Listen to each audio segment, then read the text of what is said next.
You're listening to episode 57, Amanda's Story, a NICU stay for micro preemie twins born at 23 weeks.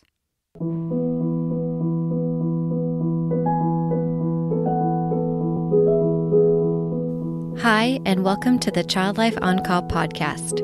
When your child is sick, the whole world seems to stop in its tracks. Plans and priorities change, and your number one job becomes figuring out how to get your child well again. For some of us, rest, medications, and relaxation can do the trick. But for others, it takes more. It takes countless doctor appointments, invasive medical testing, therapy, surgeries, the list goes on, and then you still may not have all of the answers or results you were hoping for. This podcast features parents of children that have an illness or medical condition and gives them a place to share their own journeys and experiences. We will talk about the ups and the downs, the highs and the lows, but one thing seems to remain the same. Children are resilient and teach us more about ourselves and the world than we could ever imagine. Thank you so much for lending a listening ear and opening up your heart to these families and this podcast. I'm your host, Katie Taylor. That was helpful that they thought to prep us as best they could for some of these expectations about, not really being able to touch your child and what they may look like when you see them in their incubator. And it's very different from these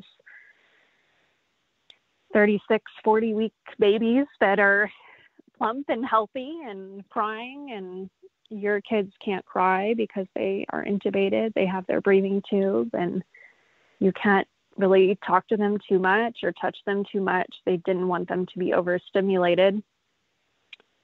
So really all we could do is sit next to their incubator for couple weeks and pray. And that was it. That's all we could really do. And it's very challenging as a parent, because it almost goes against everything that you think you should be able to do for your child, and it's just not the experience that you ever desired for you or your child, certainly. Hello, everyone. I am Katie Taylor, host of the Child Life On Call podcast, and you just got to hear a little snippet from Amanda's story. So we're going to hear from her in just a few moments, and truthfully, talking with Amanda just made me realize that whenever you meet someone else who is going through life, right? We're getting a snippet of their day. We're getting a moment in time where we get to know them and see how they're reacting. But they have a whole other experience and story that leads them up to this moment. And the reason I bring this up is because Amanda's story begins not when her twins were born at 23 weeks. It begins in the planning stages of their family and what it takes to actually get pregnant. And, as healthcare providers, when we are meeting families, we're getting this tiny little window into their life, but there is so much experience before that has brought them to this moment. And parents who are listening, I want you to think about, as you're listening to Amanda's story, how you could advocate for yourself in these kind of scenarios. So you know your child best, and you have experience with them that we could not even imagine. So while the providers that you're working with may be the experts on the condition or the diagnosis or the hospital stay or the medication, you are the expert on the child. And it's so important for you to speak up and tell us your experience, tell us what you need, so that we can in turn provide your family with the best care possible. So I think it's so important, and Amanda does just an amazing job of walking us through beginning to where they are now and the impact that those experiences had. And you'll hear her talk a lot about her faith and the importance and actually the necessity that having faith in her religion was as she kind of moved forward through this time. So if you are here, I'm so glad that you're here. Know that you can follow us on Child Life On Call on Instagram and Facebook and Twitter. We try to give resources and share information and experiences as much as possible to help parents feel less isolated. So we're a community here, and we're just so happy that you're here, and I can't wait to introduce you to Amanda. My name's Amanda Thomas. My husband is David Thomas. We met at Baylor University and got married at age 23, 24. We spent the good part of our first few years of marriage in school. So I went to physician assistant school and he was in physical therapy school. So we didn't start trying for a family, I suppose, until I guess later. We got pregnant easily with our first. His name is Mason. He's now 6, and he was a joy. The pregnancy was easy. The delivery was easy.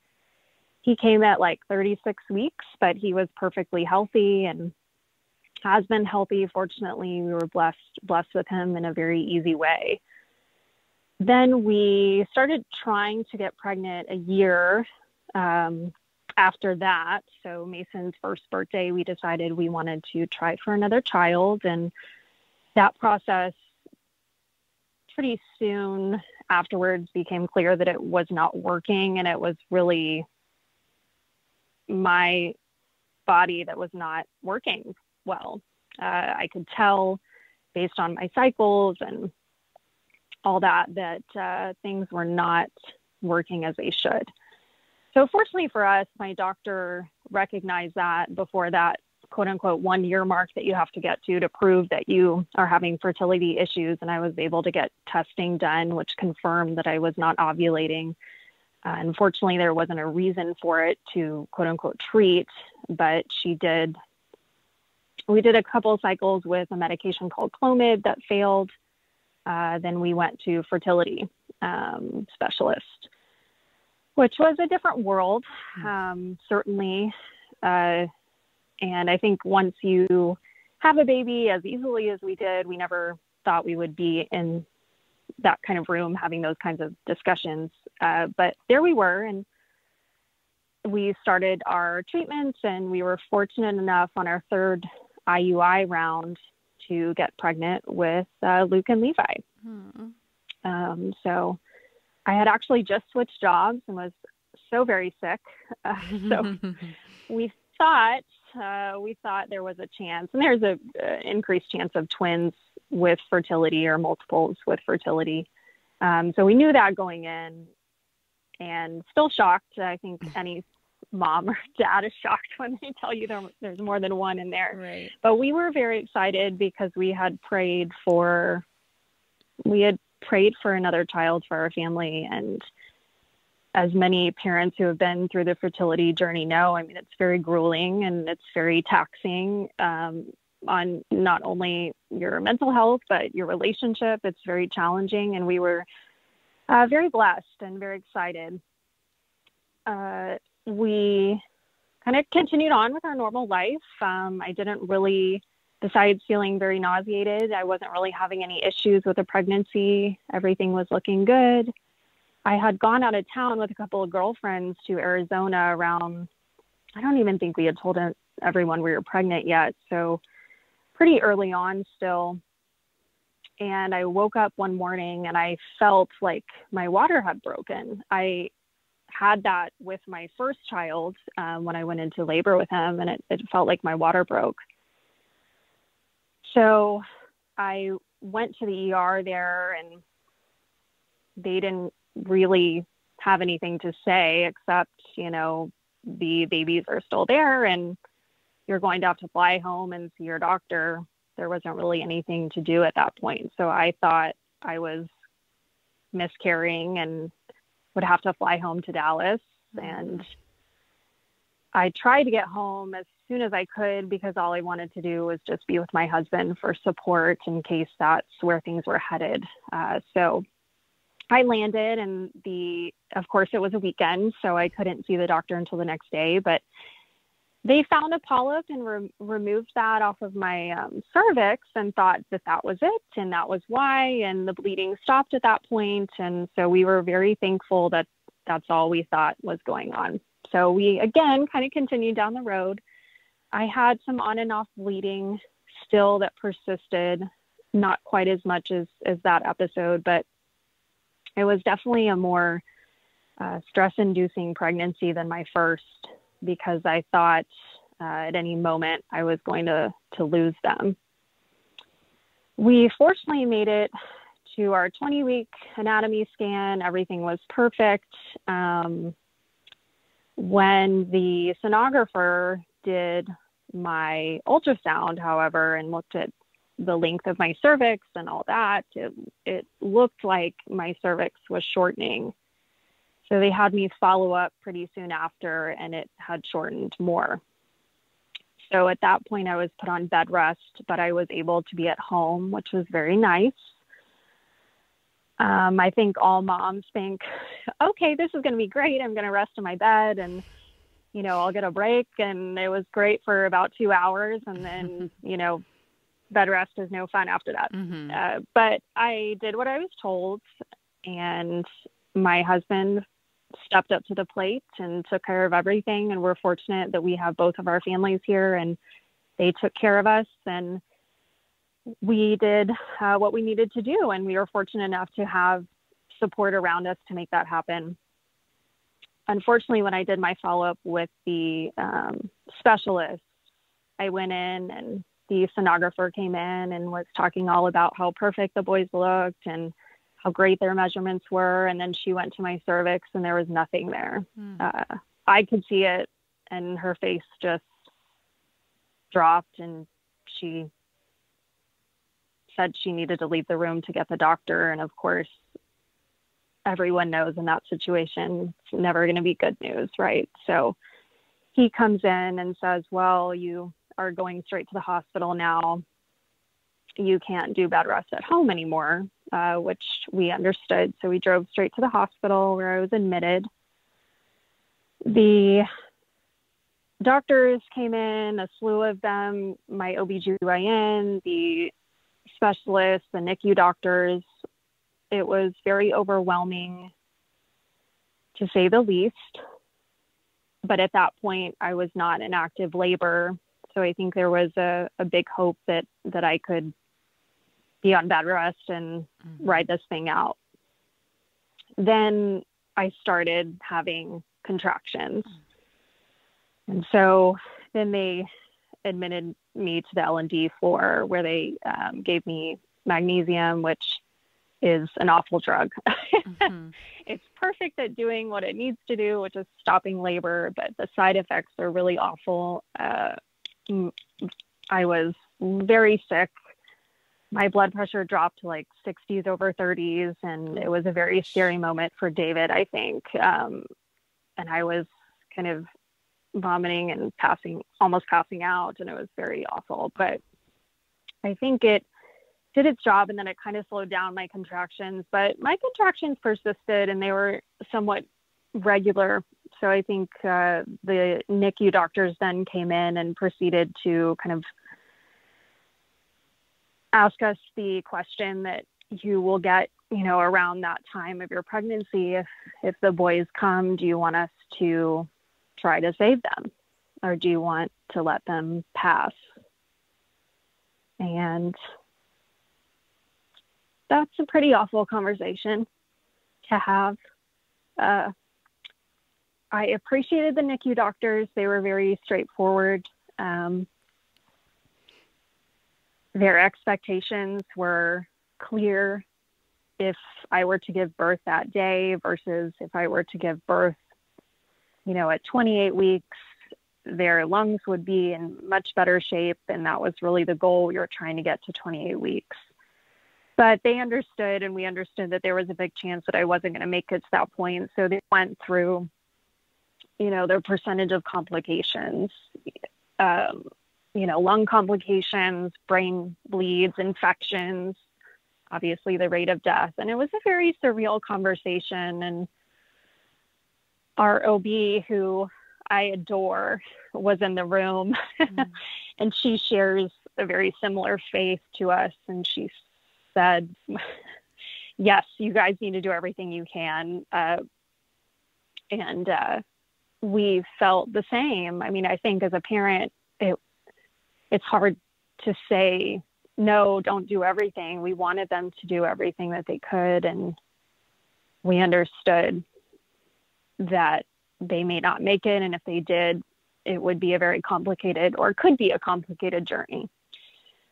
So David and I prayed, and it was tough. I told the Lord that these were his children, and if he needed to take them, to take them. But David felt very confident and very at peace that they would be okay. And I've never quite seen David so calm as I did in that room that night. And I poured out my soul to the Lord, and I gave those kids to him, and David gave those kids to him, and we moved forward. We said, yes, we want you to do everything that you can. The NICU doctors were amazing. We were so blessed to be in the hospital that we were in, because he said our rates of success are higher than, some other hospitals. So we felt very comfortable.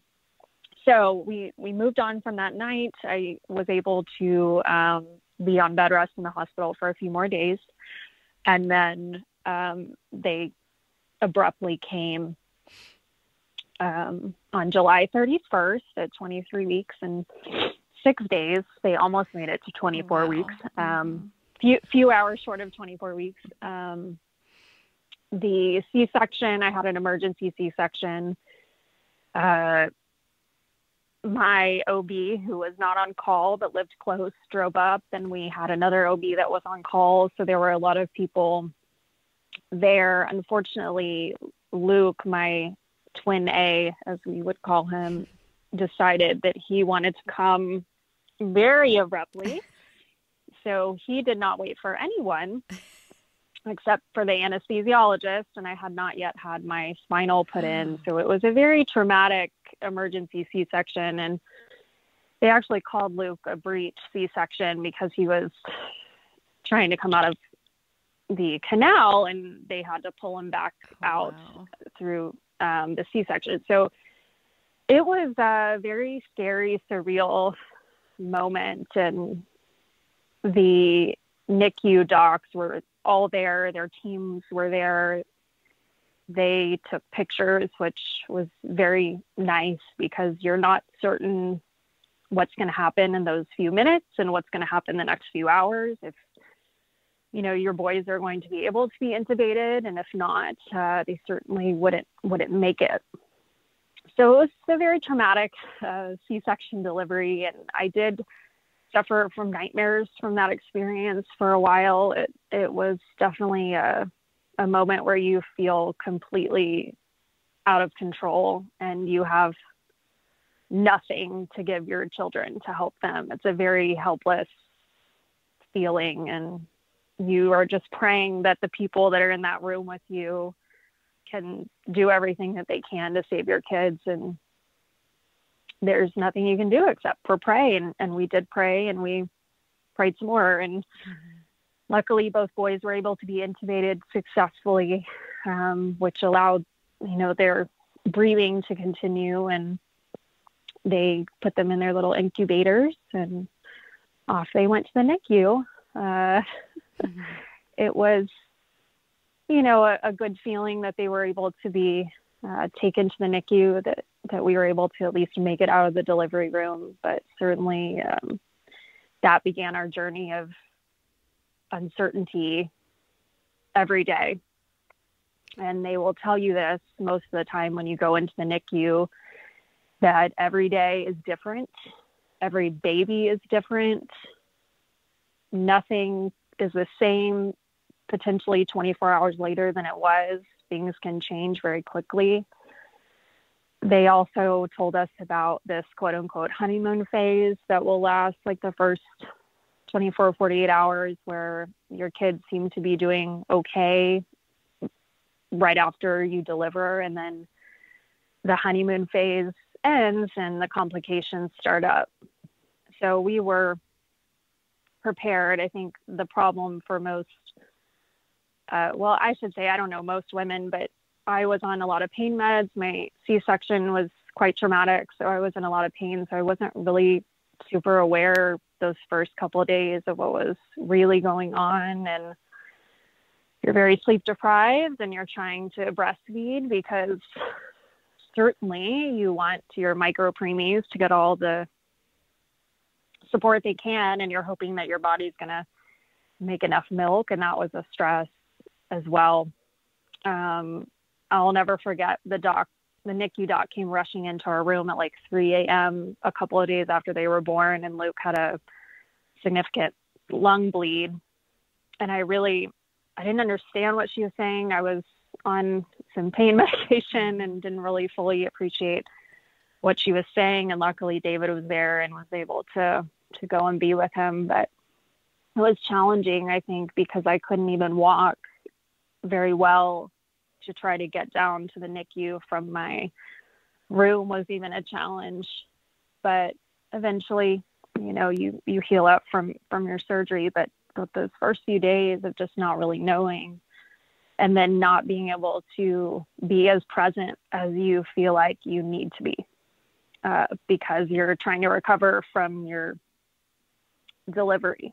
Or for me, that was very challenging. And I think back on those times, and it just makes me sad that I wasn't able to be near them as much.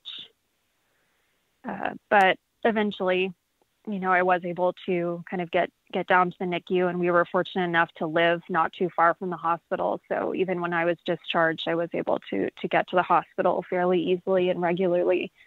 But certainly no mom and no dad wants to leave a hospital without your baby or your baby. So that was another challenge, I think, that we were not quite emotionally prepared for, was coming home and you don't have your babies with you or your baby. It's just so different from a normal delivery, where you get that skin to skin time right off of the bat, and you get to drive home with your baby, and all that bonding time is really taken away, and you're not given that opportunity for multiple reasons, but obviously for the safety of your children kind of at first. But again, we were fortunate enough that the NICU team had really prepped us for this, and that was helpful, that they thought to prep us as best they could for some of these expectations about, not really being able to touch your child and what they may look like when you see them in their incubator. And it's very different from these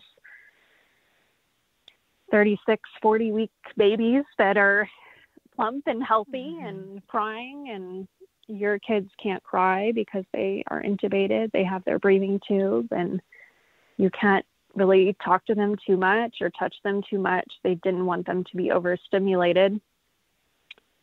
So really all we could do is sit next to their incubator for couple weeks and pray. And that was it. That's all we could really do.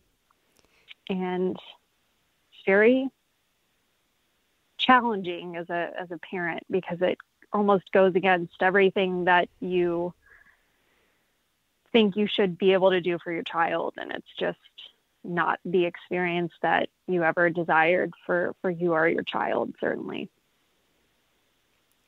I've had a lot of parents tell me that exact same thing, that leaving the hospital that first time without your babies is the hardest walk of your life, and getting in the car and getting home, and because you're not pregnant anymore, but you're still feeling like you're pregnant. You still have those hormones. There's a lack of control with what's happening at the hospital when you're not there to be able to see it and interact with the doctors. And that walk down the hallway to leave your babies doesn't really ever get easier. Even after a week stay, 2 week stay, a 3-month stay, the walk is still really difficult, but you do learn how to adapt to it. And you can start to trust the NICU more. You can start to trust your doctors and your nurses more.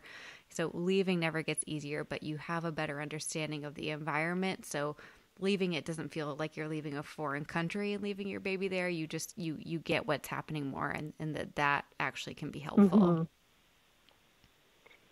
Absolutely. The NICU team, the NICU nurses, I mean, those are our angels on earth.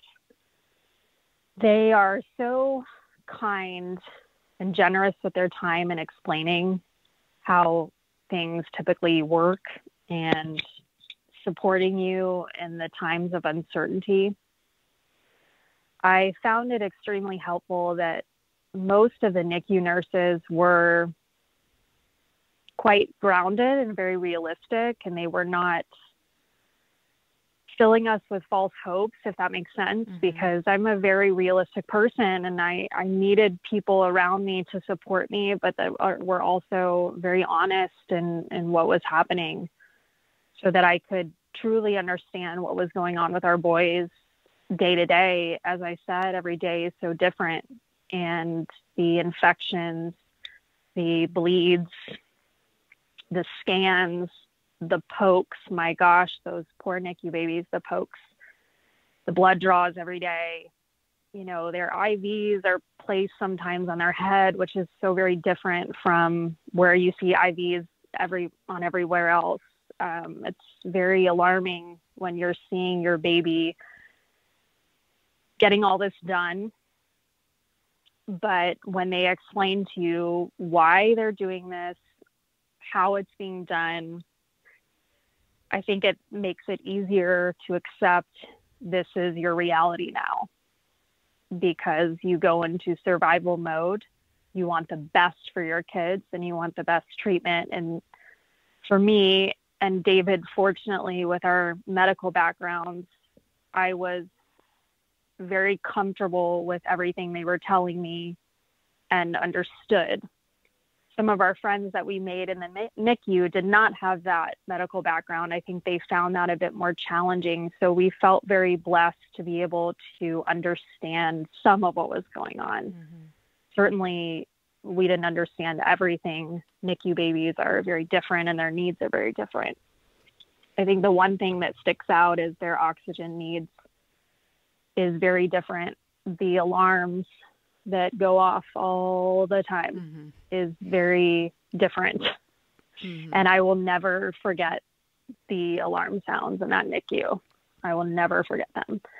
And when you are around your baby and you're seeing their oxygen drop and you're seeing their heart rate go all over the place and these alarms are beeping, and it is just the worst feeling as a parent. That you can do nothing to help that you put your full reliance on the NICU team and you just have to sit there. I can remember vividly holding Luke, and we were in a NICU that had pods. So there wasn't private rooms. There was about 6 to 8 babies, and each one had their little space all in the same pod. So what that means is you could see other babies. You could hear other babies' alarms. On one hand, it was nice because you knew you were not alone. On the other hand, it was very hard because you could see other parents come in with their 38-weeker who spent 12 hours in the NICU and was discharged that day, and you're sitting there wondering if my child's going to make it to the next day. So it has pros and cons, but I can vividly remember a time I was holding Luke, and this was one of the first times I held Luke, and you have to be very careful when they're intubated. It's almost like you have to freeze like a statue the whole time that you're holding them, because you don't want to be the reason that their breathing tube comes out, and it's very stressful. And you realize how fragile they are. And I remember Levi's tube came out, so I'm holding Luke. I can't move. The nurses and the team are over at Levi's station trying to re-intubate, and I can hear his alarms going off and his oxygen's dropping and his heart rate's dropping, and it was I just fell apart. Just fell apart. which the nurses will say, I mean, very normal to fall apart. Fortunately, they were able to reintubate him. But when I say every day is so different, I think that's very true for a lot of the babies that are born, particularly the micro preemies. There's not a good way to predict. I was told when we first got there, me and my husband are both Caucasian, and they have a term called wimpy white boys in the NICU, where these Caucasian males tend to do the worst out of all of the babies that come through. And we had 2 of them. So that was already kind of at the forefront of our minds that we were going to be going down a difficult path. But you tend to kind of get used to the alarms. At some point, they just become background noise, and you learn very quickly to not get attached to those alarms or attached to your baby's oxygen level at that moment, because they bounce up so often and down. Mm-hmm. But you do learn to go into this somewhat survival mode, and I think that's obviously a protective for you, but I definitely did go into that. And I had this mindset of, we just have to get through this and get through this and get through this. And hindsight, I wish I would have appreciated the NICU a little bit more. I do think it's a place where you can really learn to rely on others in a very different way and accept support from other people. You can reach out to other parents, other moms, and give support to people that are coming in after you or dealing with things that you haven't dealt with in the NICU, but you're there for them in a way that other people can't be, because you are now living in that world with them. Mm-hmm. And I think that's why having the pod became so helpful, as we got to know many parents and their babies through the NICU, and every journey was so different. And unfortunately, some of our friends lost their baby in the NICU, and I think you see things you never wanted to see, never wanted to experience, and it makes you stronger. It does. But I definitely have a whole new respect for NICU nurses and doctors and everyone that works in the NICU. I mean, the strength that they provide to the babies and the families that come through there is just fairly amazing. It's pretty amazing that they dedicated their lives to this. Pretty awesome. I have a question about, you talk so highly of the way that the NICU team prepared you and communicated with you. And I think about a parent who is listening to this who doesn't quite know how to find their voice or what to ask for or how to advocate. But maybe if you had a couple things that you liked the way a team communicated with you, whether it was in my NICU, we have tuck-in calls. So we call, kind of before that bedtime feeding, and we call it the tuck-in, and that's how we talk to families. Some families really like it. Some families prefer like resources when they come in and have everything written down. What worked for you in terms of communication that may give an idea to another parent? I think what helped me, and I do think this is how I'm designed to think. I think everybody has their certain styles as far as kind of dealing with stress and certainly dealing with their children and these kind of uncertainties. But it helped me for the NICU team to really lay out in a very easy to understand manner about what the day-to-day would look like initially. Mm-hmm. It helped for me to understand, okay, when you see your baby for the first time, this is what they're going to look like. Mm-hmm. This is what's going to be their environment. This is where the IVs could be if you see this on their head. I mean, that I I had only worked with kids and adults before. I had never seen an IV in a head. Yeah. Or this is what their skin tone is going to look like. This is how their feeding is going to look like. For me to have that visual explanation, if that makes sense. So an explanation of what I was going to be seeing visually before I even walked through the NICU door was helpful to kind of lay the groundwork of what I would be looking at. I think as a parent, you give birth, and the labor and delivery room is very busy and it's very quick. And if you have preemies or micro preemies that require immediate intervention to keep them alive, you are not going to be able to see them for very long, and you're not going to be able to appreciate what they look like. And certainly when they first come out versus what they look like in their incubator, it's very different, because now they have everything hooked up to them. You have 5 alarms, you have wires running everywhere. And to have someone explain that this is what your baby's going to look like, and this is normal for a NICU, and this is normal for this age, was helpful. Because I think when you see them for the first time, your automatic thought is, this is not normal.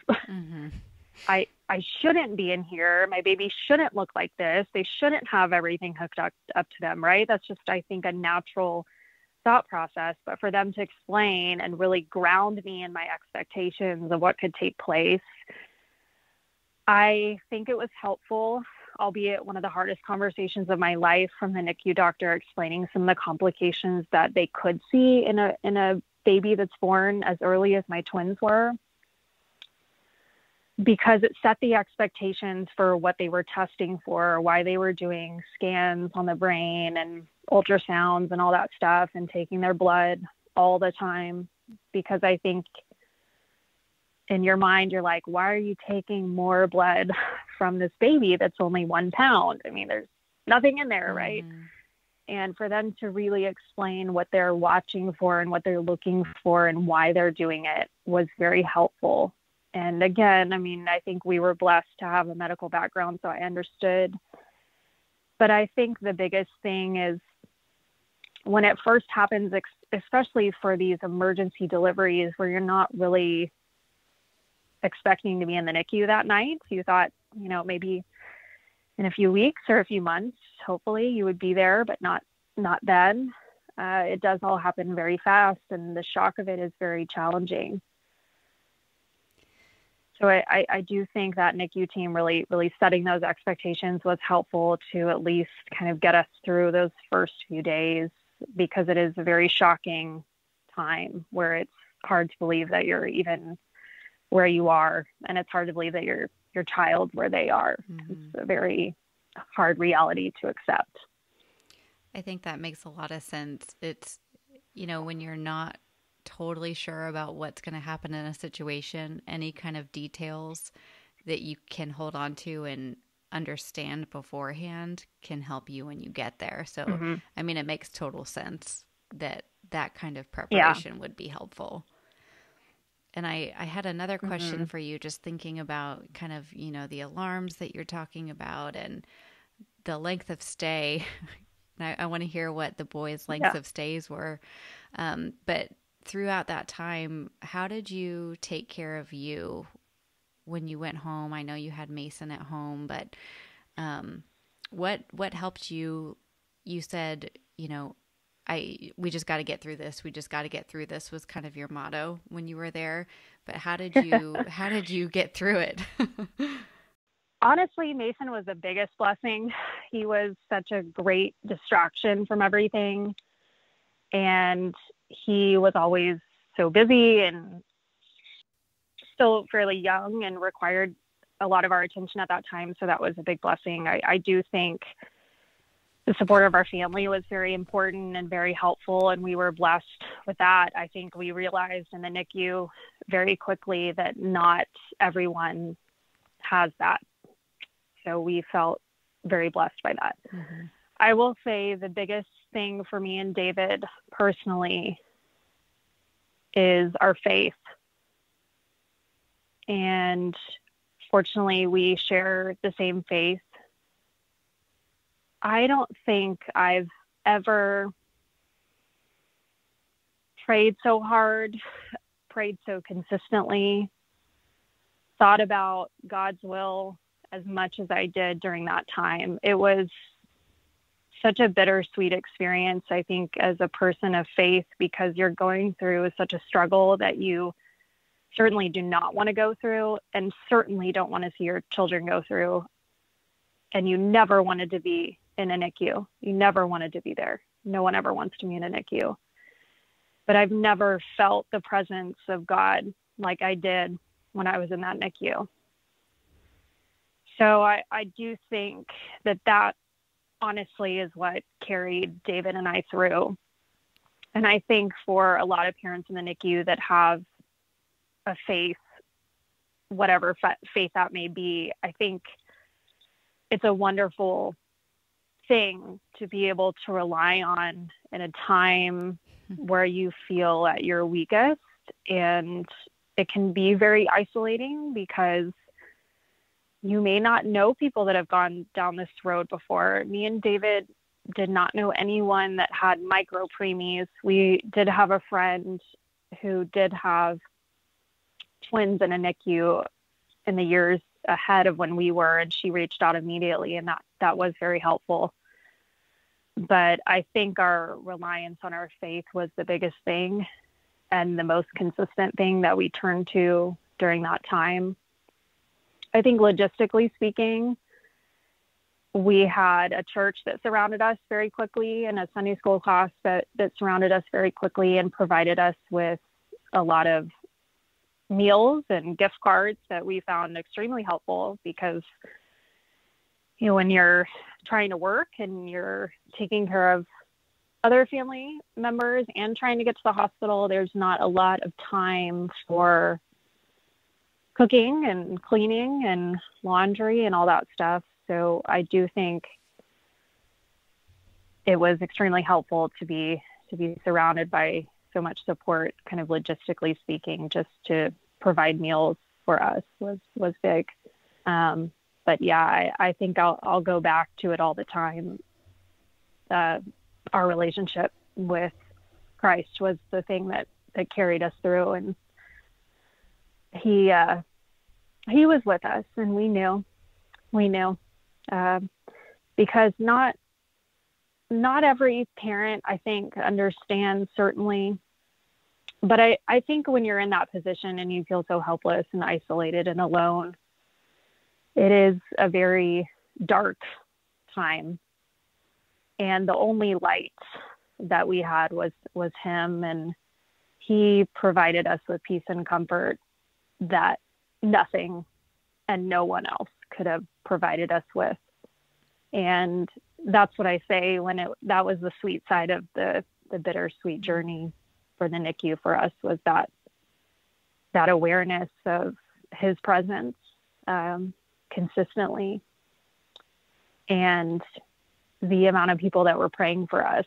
The fact that we ended up with 2 wimpy white boys born at 23 weeks with not a lot of complications and discharged, yes, with oxygen, but other than that, they did well.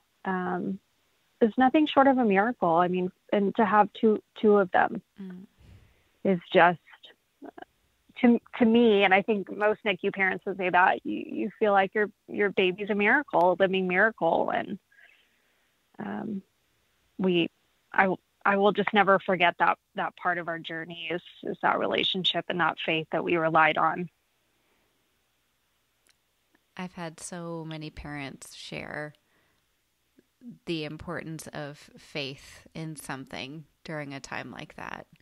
And, having the privilege to work in a NICU, work in a hospital, work in pediatric care, and be amongst both like the most devastating times for families and some of the most beautiful times for families. Certainly the higher presence of God can be felt by so many people there. And I love how you described that. Like, you've never felt him more than when you were in the NICU. And I think a lot of people share that experience when they're observing miracles all the time. So, Oh, it's true. It's true.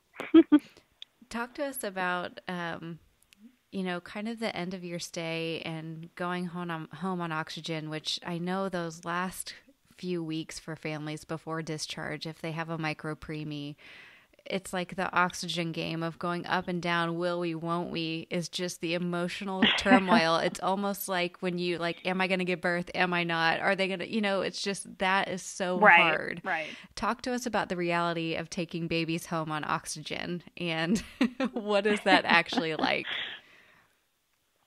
Oh gosh. It was expected. We were prepared to bring them home on oxygen. The amazing thing about our twins is we were actually all set to be discharged on the same day, which was another miraculous miracle in and of itself for two twins to be going home on the same day. So we did our overnight stay at the hospital and everything went really well. They do a wonderful job. The respiratory therapist in particular, I have to give them the credit of giving us all the information we needed about their oxygen and what that would look like at home versus what it looked like in the hospital, because it's very different. And the alarm at home is much louder, I will say. For us, that was a challenge. But the morning that we were supposed to be discharged, all of our doctors and nurses were coming in to say goodbye. And it was going wonderful. They're still connected to kind of everything as far as their heart rate monitor and all that. And then Levi went into SVT, which is a type of tachycardia or a fast heart rate, which he had done before once in the NICU, but that had been some time ago. So unfortunately for us, Luke was able to be discharged that day, and we had to make the long walk back to the NICU with Levi and be readmitted. Gosh, that was devastating. Oh, Amanda. And I will say, when they tell you that every day is different and be careful to make expectations, it happens up until the last minute. Yeah. These babies can change their path in literally a heartbeat.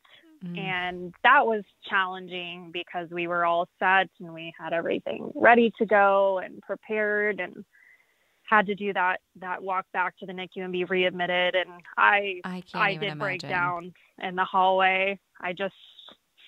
You think you're done and you're not. We were blessed that it happened at the hospital, so we could just be readmitted right straight back to the NICU. But that was awful.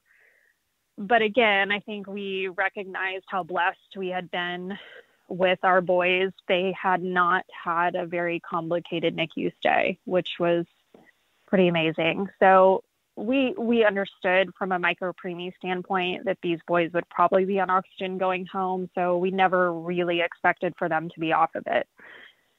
So we did get home with Luke. He had been in the NICU for 114 days at that point. So he was able to come home. It was right before Thanksgiving that year, I can remember. And as every new parent, you start those sleepless nights again, and then you add on making sure they're wearing their oxygen, and the oxygen alarm going off all the time still is very exhausting. And I think the pressure is really on, because when they were in the NICU, yes, you're worried about them, certainly at the beginning, but when they were getting ready to near discharge, you don't really worry about them as much. I think you're ready for them to be home, but when they finally get home, I think the reality sets in that, oh, okay, so I'm the only one here now. There's no NICU nurse, there's no respiratory therapist, there's nobody else here.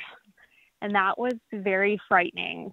So on one hand, I was very devastated that Levi couldn't come home, but on the other hand, it was nice to be able to adjust to just Luke and getting that whole feel down. And any parent that's come home with a kid on oxygen, my gosh, they come out of the nose like all the time. I mean, it's just a constant battle to keep that in their nose. And then, all the wires still to deal with is very frustrating because it's just not what you envisioned, right? When you bring your baby home, you didn't envision there being alarms and wires still. And that's, I think, something that, again, we just had to accept and move on. And you almost mourn the loss of kind of a normal homecoming. But at the same time, when you're in a NICU, you tend to see families that have suffered much greater than you, and suffered certainly some the loss of a child. So I think for David and I, we felt very guilty almost for, being upset that they were just on oxygen. We just thought, we're so blessed to be even here, so we're not going to complain about that, right? But it's still challenging. Fortunately, Levi did well after that, and he was able to come home on his, I think it was 126 days that he was in the NICU. So at that point, we were all home, and I think 2 babies with wires and oxygen tanks and alarms was very new. And a toddler. It's difficult because, and a toddler who freaked out at the alarm sounds every time they went off. It's like your house alarm going off. It's very loud. Yeah. So that was hard, but fortunately everybody seemed to adjust. I think the other thing you think about too, when I had Mason, I could carry him to the kitchen or carry him to his room, and that was it. And with Luke and Levi, you have to carry them and make sure their oxygen cord is not wrapped around anything, or get their oxygen and move it with, and then you have to move the alarm. And it's, the logistics of everything is so very different from bringing a baby home without all that. Right. It's just, I do think on some hand, you get used to it and it does become second nature. But when you first get home and getting adjusted to all of that, I do think you have to give yourself a lot of grace, because it is going to be an adjustment. And I do think you have to stop and recognize this is going to be different maybe than the vision that I had in my head of what coming home was going to look like. Mm-hmm. And I'll say for some parents that we've met in the NICU, I think it was easier. And some parents, that was absolutely devastating, that they're now bringing home a kid that has these medical needs that's, so different than the vision and the hope that you had for your kid. And I think reaching out to other NICU parents and having that support and being able to be in support of one another while you're in the NICU is not only helpful while you're there, I will say it's helpful when you get discharged. We still have relationships with some of those NICU families, and there's a bond there that nobody else can really appreciate. And so I think that helps as well, kind of getting the NICU families, if they want, right, together and communicating, especially the moms. I think the whole breastfeeding drama and all the stress with that. Mm-hmm. Because for me, like I couldn't breastfeed them. I had to pump the whole time. And that is just not an enjoyable process, or I didn't enjoy it personally. I was very excited to throw my breast pump away. I think that was one of the happiest days of my life. But, there's a lot of stress on being able to breastfeed preemies as well, because you feel like they need that nutrition, right? And you don't want to have to use donor milk, or you don't want to have to use formula because you're told like this is what's going to be best for them, but that just adds another kind of level of stress. So I think it was very helpful to have that support even after we got discharged, to be able to reach out to different families and kind of communicate with them and be able to lean on each other when there was still those uncertain times afterwards. That's such a good point, because it's not just when you're in it, it's after too, and the after effects of it. And, you're just talking, you're constantly having to change your perspective and your expectations. It's, you've already had to make a sacrifice in this area. Okay, it wasn't the birth I wanted. Okay, it's not the coming home I wanted. Okay, it's not, you're constantly having to do that. And there's not many other people in the world who can get that, as much as they love you and support you. But having somebody literally who's gone through it can be so necessary, absolutely necessary. I feel like I Yeah, could talk to you absolutely. all night long. I want to hear about Luke and Levi now. Like, I know it's like a quick fast forward, but can you give us a brief update on how they Oh, are and what they're up to? oh, sure. Luke and Levi, they are 3-year-old boys. So our house is very energetic, very crazy. We are fortunate that their medical needs have, well, Luke's have pretty much subsided. He was cleared from pulmonology and cardiology and the developmental doctors as well. So we've been cleared. He had a preemies tend to have smaller ear canals, so he was not hearing very well for a while. So his speech is a little delayed, but other than that, he's doing really, really well. The Levi is doing amazing as well. His lungs are not as great.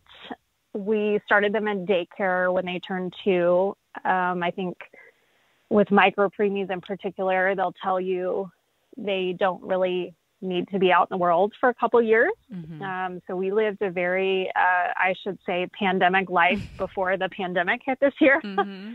So we are not, we're very used to that kind of being at home all the time and somewhat isolated feel. But when we started them in daycare, we were so excited. And as every daycare parent knows, that first year they get sick all the time. Mm-hmm. And they did. And every time Levi got sick, his lungs would flare up like you would think of like an asthma flare.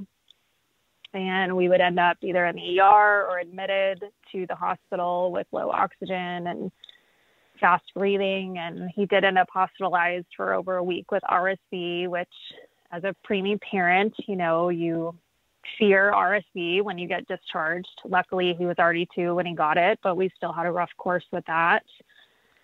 So we've had some challenges with Levi's lungs, but since we pulled them out of school because of COVID, he's done beautifully because he hasn't, knock on wood, gotten sick. So that's really the main medical issue that we've had, and we recognize the blessing of that we're not having to deal with much else for the 2 of them. So they've done really beautifully, and they're amazing and very different personalities and still bonded like twins. I think that was one thing I was worried because they really lived separately for a good part of their lives initially, and they're very much still twins, and they are really a joy. Honestly, I think they've really completed our family, and we feel so very thankful that we have them and that they're here with us and that they're relatively healthy. I think they've brought a lot of perspective into our lives that we didn't have before, and so I think there's really some good that came out of their journey. So we're very blessed to have those 2 sweet boys, and their big brother is the best big brother ever. I'll say he's very, very patient with them because he needs to be. But yeah, we're very, very, very blessed and very thankful for them and their health.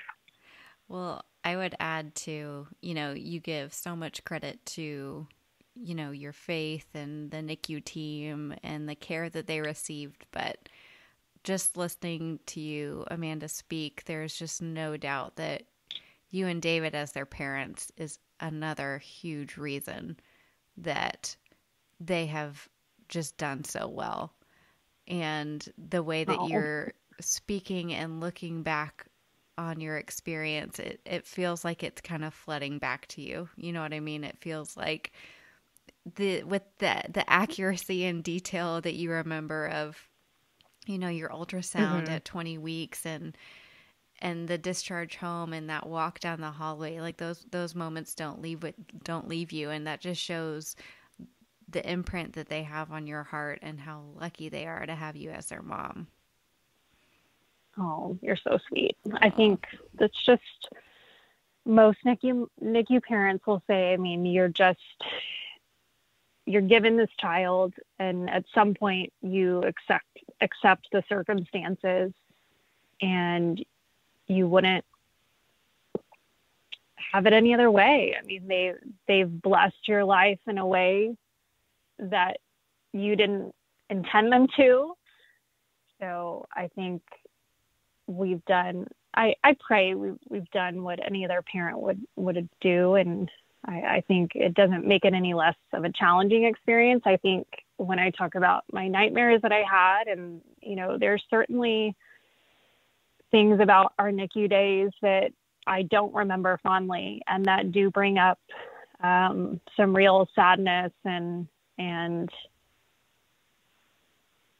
just, I don't want to say despair, but I mean, Sure. there were some rough times that, and I do think with time, like anything else, it does get easier, but it's still very raw at times. And I think for us, it's really, like I said, given us a perspective of thankfulness and recognizing the blessings that we do have, because we've seen